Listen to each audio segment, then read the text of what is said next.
तो आज क्लास में फिर से एक सवाल आया कि आखिर पड़ोसियों को क्या चुल होती है।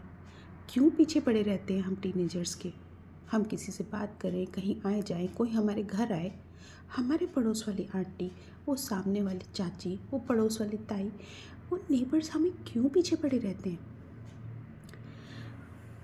और फिर मुझे याद आई उस समय की जब मैं भी एक टीनेजर थी।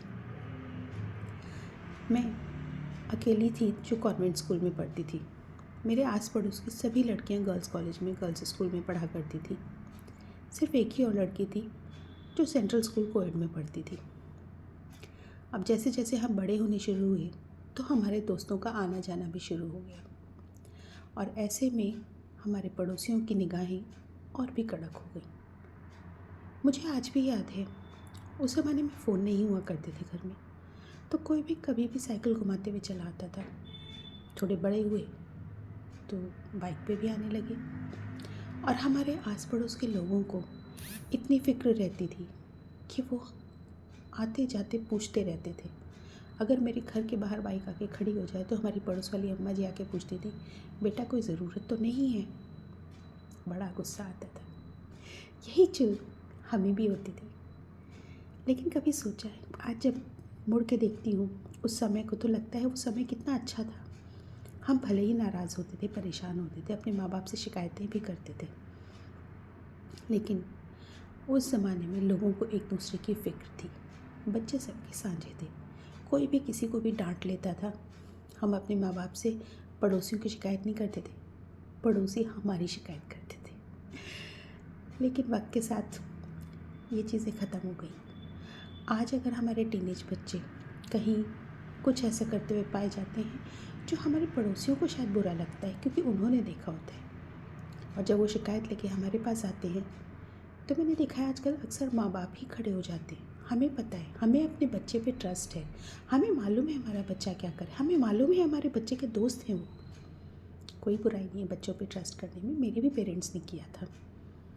लेकिन एट द सेम टाइम उन्होंने कभी भी पड़ोसियों को मना नहीं करा कि आप मत झांको हमारे घर में। उन्होंने कभी नहीं कहा कि मेरे बेटे से कोई मिलने आया है तो आपने क्यों पूछा, आपने क्यों देखा, आपको क्या ऑब्जेक्शन है। ऐसे सवाल नहीं किए। उन्होंने मुझे सिर्फ इतना बोला कि बेटा मेन डोर खुला रहना चाहिए। जब भी कोई आता है तो हमारा मेन डोर खुला रहता था। कितनी बड़ी बात है। आज की डेट में मैं इस बात को सोचती हूँ कि दरवाज़ा खुला रहने से मेरे घर में आए हुए उस इंसान को भी पता था कि दरवाज़ा खुला है और कोई भी कभी भी आ सकता है। पड़ोसी हैं जो घर के बाहर लेफ़्ट राइट लेफ़्ट चक्कर लगा रहे हैं, शायद वो वॉक कर रहे हैं नेचुरली, लेकिन दिल में एक डर था कि एक ही आवाज़ पे कोई भी कभी भी चेक करने आ सकता है।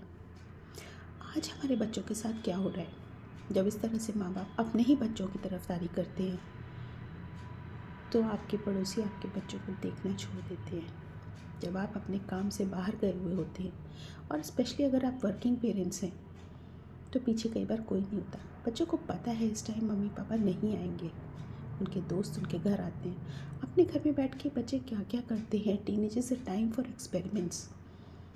कौन कौन से बच्चा किस किस तरह के एक्सपेरिमेंट्स करता है, पेरेंट्स को कई बार पता भी नहीं चलता। और यही पेरेंट्स अगर अपने पड़ोसियों के साथ कोऑपरेट करके रहें तो बच्चे भी सेफ और पेरेंट्स भी निश्चिंत रहेंगे। मगर अनफॉर्चुनेटली ऐसा नहीं होता। आज जब पड़ोस में कोई खिलखिलाने की आवाज़ आती है, लड़की लड़कों के चीखने चिल्लाने की आवाज़ें आती हैं, तो पड़ोसी कहते हैं उनके पेरेंट्स को पता है, हम क्यों पढ़ें, पता है हम पूछने जाएंगे तो हम ही सुनने को मिलेगा। और इसीलिए हम अपने पड़ोस से कटते चले गए। आज की डेट में हम ज़्यादा अनसेफ महसूस करते हैं अपने बच्चों के लिए कंपेयर टू दैट टाइम जब ना घर में फ़ोन थे, ना हमारे घर में कोई चौकीदार थे, लेकिन फिर भी बच्चे सबके साझे थे, सबके बच्चे सेफ थे। सोचिए, अगर आपको मेरी बात पसंद आई हो या अगर आप मेरी बात से एग्री करते हैं तो प्लीज़ ये सब मैसेज को ज़रूर शेयर कीजिए उन लोगों के साथ में जो मॉडर्न बनने के चक्कर में पड़ोसियों को भूल गए हैं। आपके पड़ोसी आपका बहुत अच्छा सपोर्ट सिस्टम हो सकते हैं, स्पेशली जब आप न्यूक्लियर फैमिली में रह रहे हैं। अपने नेबरहुड को सेफ बनाइए, नेबर्स के साथ अपने रिश्ते मजबूत कीजिए, और आप एक सेफ समाज, एक सुरक्षित समाज अपने बच्चों को दे पाएंगे। Thank you.